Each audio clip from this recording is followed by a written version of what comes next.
오늘은 11월 4일 성 가롤로 보로메오 주교 기념일입니다. 오늘 묵상에 관한 첫 번째 말씀은 사도 바오로의 로마서 말씀입니다. 형제 여러분, 하느님께서 당신의 백성을 물리치신 것입니까? 결코 그렇지 않습니다.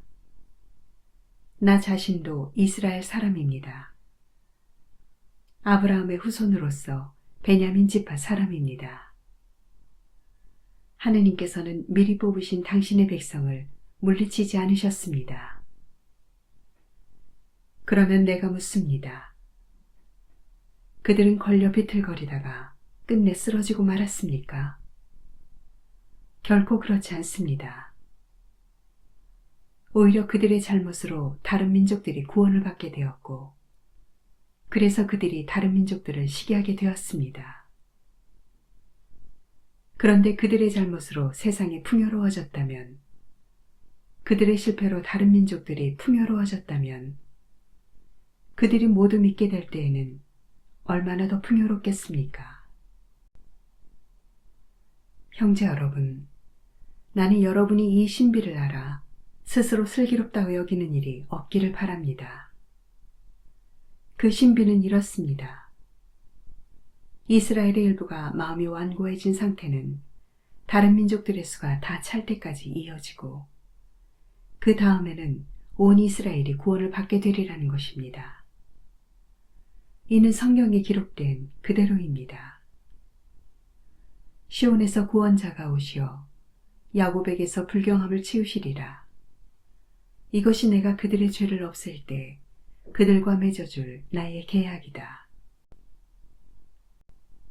그들은 복음의 관점에서 보면 여러분이 잘 되라고 하느님의 원수가 되었지만, 선택의 관점에서 보면 조상들 덕분에 여전히 하느님께 사랑을 받는 이들입니다. 하느님의 은사와 소명은 철회될 수 없는 것이기 때문입니다. 주님의 말씀입니다. 하느님 감사합니다. 루카가 전한 거룩한 복음입니다. 예수님께서 어느 안식일에 바리사이들의 지도자 가운데 한 사람의 집에 가시어 음식을 잡수실 때일이다. 그들이 예수님을 지켜보고 있었다. 예수님께서는 초대받은 이들이 윗자리를 고르는 모습을 바라보시며 그들에게 비유를 말씀하셨다. 누가 너를 혼인잔치에 초대하거든 윗자리에 앉지 마라. 너보다 귀한 이가 초대를 받았을 경우 너와 그 사람을 초대한 이가 너에게 와서 이분에게 자리를 내드리게 할지도 모른다. 그러면 너는 부끄러워하며 끝자리로 물러앉게 될 것이다. 초대를 받거든 끝자리에 가서 앉아라. 그러면 너를 초대한 이가 너에게 와서 여보게 더 앞자리로 올라앉게 할 것이다. 그때에 너는 함께 앉아있는 모든 사람 앞에서 영광스럽게 될 것이다. 누구든지 자신을 높이는 이는 낮아지고 자신을 낮추는 이는 높아질 것이다. 주님의 말씀입니다. 그리스도님 찬미합니다. 오늘의 묵상입니다. 일상 속에서 우선순위를 잘 따져야 합니다. 다양한 선택의 기로에서 바른 선택을 하는 것은 판단력과 직결되기 때문입니다.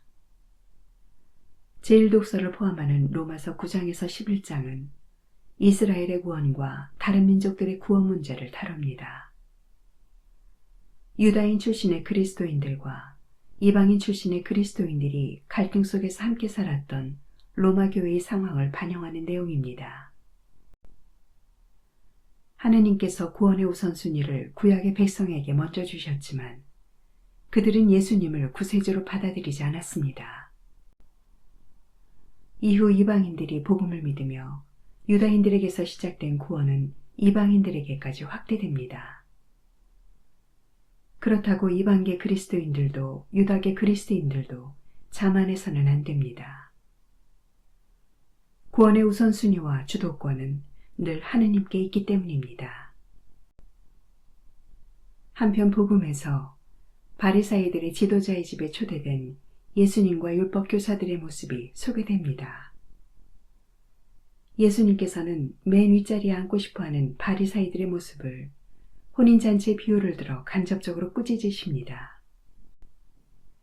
이 비유의 핵심은 누구든지 자신을 높이는 이는 낮아지고 자신을 낮추는 이는 높아질 것이다 라는 말씀에 담겨 있습니다. 따라서 우선순위와 판단력과 겸손의 문제는 오늘 성경 말씀에서 공통으로 드러나는 특징입니다. 본당과 가정과 직장에서 우선순위를 착각하며 판단력이 부족한 경우를 때때로 겪습니다. 완장 하나 채워주면 뭐라도 된 듯 거들먹거리며 우쭐대는 태도를 쉽사리 보게 됩니다. 오늘의 삶을 살아가는 그리스도인에게 겸손이 무엇인지 각자에게 질문하여야 하는 이유입니다.